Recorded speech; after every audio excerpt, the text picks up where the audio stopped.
राधे राधे मित्रों। तो मित्रों, आप लोग राधा किशन के अपकमिंग एपिसोड में देखेंगे कि कृष्ण जी बताते हैं कि जरा 108 नील कमल पुष्प ले आए हैं।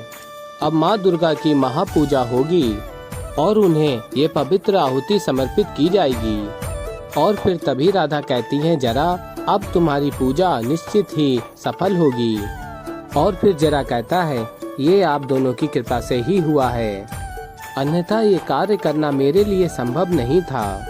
इसीलिए मेरी एक इच्छा है कि ये अनुष्ठान श्री राधा और श्री कृष्ण के हाथों से ही हो। संपूर्ण द्वारका भी यही चाहती है। अंतिम अनुष्ठान मैं करूँगा। और फिर आगे आप लोग देखेंगे कि देवी पार्वती महादेव से कहती हैं, ये पूजा तो संपन्न ही नहीं होगी, क्योंकि जो अद्भुत त्याग श्री राम ने किया था वो जरा नहीं कर पाएगा। और फिर तभी महादेव कहते हैं, चिंता ना करें गौरी, श्री कृष्ण कोई भी पूजा अधूरी नहीं छोड़ेंगे। और कहते हैं, मुझे पूर्ण विश्वास है मेरे आराध्य कोई ना कोई हल अवश्य निकाल लेंगे। और फिर मित्रों, आप लोग आगे देखेंगे कि जरा 108 नील कमल पुष्प माता को समर्पित करते हैं और कहते हैं, हे देवी माँ प्रकट हो और मुझे वर दो। और तभी वातावरण खराब हो जाता है। और फिर राधा कहती हैं, ये सब क्या हो रहा है। और फिर कृष्ण जी कहते हैं, जरा आहुति में कोई त्रुटि तो नहीं हुई है। और तभी जरा कहता है, नहीं नहीं, कोई त्रुटि नहीं हुई, मैंने सब अपने हाथों से सजाया है। और फिर रुक्मणी कहती हैं, कुछ तो अपशगुन हुआ है, कुछ तो अनुचित हुआ है।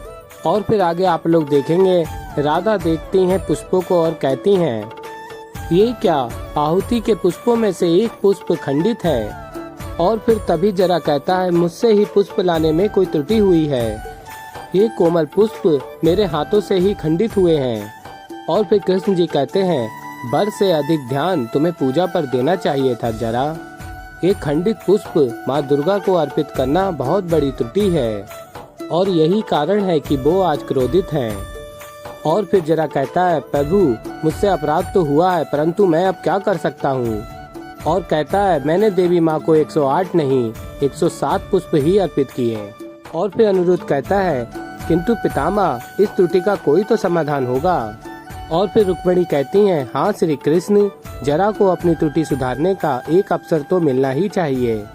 और फिर जरा कहता है, प्रभु अब आप ही कोई मार्ग बताइए। और फिर श्री कृष्ण जी कहते हैं, अब मैं कोई मार्ग बताऊंगा नहीं, बस अपनी आगे की कथा पूर्ण करूंगा। और बताते हैं, श्री राम जब पूजा कर रहे थे तो उनके सामने भी एक ऐसी ही समस्या आई। और फिर कहते हैं, इसमें आगे बताऊंगा कि उन्होंने तब क्या किया। और फिर श्री कृष्ण जी बताते हैं कि श्री राम पूजा आरंभ करते हैं और श्री राम कहते हैं कि आपके प्रिय 108 नील कमल के पुष्प स्वीकार कीजिए। और फिर तभी वातावरण बदल जाता है। और तभी विभीषण कहते हैं, ये क्या श्री राम, देवी दुर्गा की आराधना से देवी कुपित क्यों हो गई। और फिर श्री राम कहते हैं, अवश्य ही मुझसे कोई भूल हुई है। और फिर विभीषण कहते हैं, आपसे कोई भूल हो ही नहीं सकती। और फिर आप लोग देखेंगे, श्री राम स्मरण करते हैं और ज्ञात करते हैं कि उनसे क्या त्रुटि हुई है। और फिर ज्ञात करने के बाद कहते हैं, बहुत बड़ी भूल हुई है विभीषण।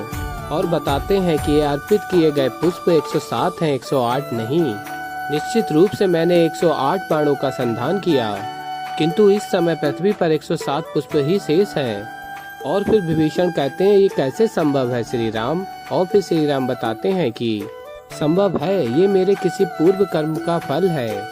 और फिर तभी विभीषण कहते हैं, अब देवी की पूजा कैसे पूर्ण होगी। और फिर श्री राम कहते हैं, अब जो कार्य आरंभ किया है उसे पूर्ण तो करना ही होगा विभीषण।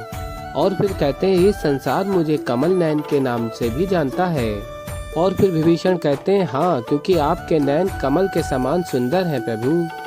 और फिर श्री राम कहते हैं, तो मैं देवी को अपने नयन कमल के 108वें पुष्प के रूप में अर्पित करूंगा। और फिर तभी विभीषण कहेंगे, क्या आप अपने सुंदर नयन देवी को समर्पित करेंगे प्रभु। और फिर श्री राम कहते हैं, निसंदेह देवी से क्षमा अपराध हेतु आज ये पुरुषोत्तम रूप असाधारण त्याग करने के लिए भी सज्ज है विभीषण। और फिर मित्रों, आप लोग आगे देखेंगे कि श्री राम अपने नेत्र का त्याग करने ही वाले होते हैं, तभी देवी प्रकट हो जाती हैं। और फिर माता कहती है, मैं धन्य हुई श्री राम, त्याग और तपस्या का एक अद्भुत उदाहरण प्रस्तुत किया है आपने। और फिर श्री राम कहते हैं माँ दुर्गा को प्रसन्न करने के लिए एक दुर्गम त्याग करना ही उचित है।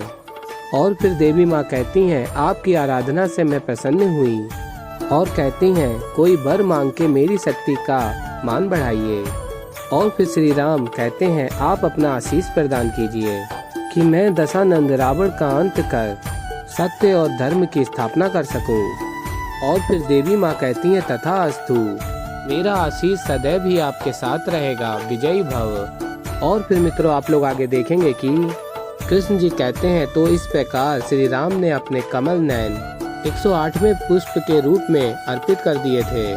और फिर ये सुन के जरा भी प्रयास करता है लेकिन वो असफल हो जाता है। और फिर मित्रों आप लोग आगे देखेंगे श्री कृष्ण धनुष को उठाते हैं और कहते हैं ये संसार मुझे भी कमल नयन के नाम से जानता है। और फिर आगे कहते हैं तो आज मैं अपने नेत्र 108वें नील कमल पुष्प के रूप में माँ दुर्गा को अर्पित करता हूँ। और फिर तभी राधा और कृष्ण जी को रोकने का प्रयास करती हैं, लेकिन कृष्ण जी राधा को अपनी सौगंध दे देते हैं। और फिर आगे आप लोग देखेंगे कृष्ण जी धनुष चला देते हैं और अपने नेत्र माँ दुर्गा को अर्पित कर देते हैं, और तभी वो धनुष बाण वहाँ पे रुक जाता है और तभी देवी माँ प्रकट हो जाती हैं। और फिर तभी कृष्ण जी कहते हैं हे माँ दुर्गा, आपने यहाँ प्रकट होकर हम पर बहुत बड़ा उपकार किया है, मैं आपके दर्शन पाकर अत्यंत प्रसन्न हूँ।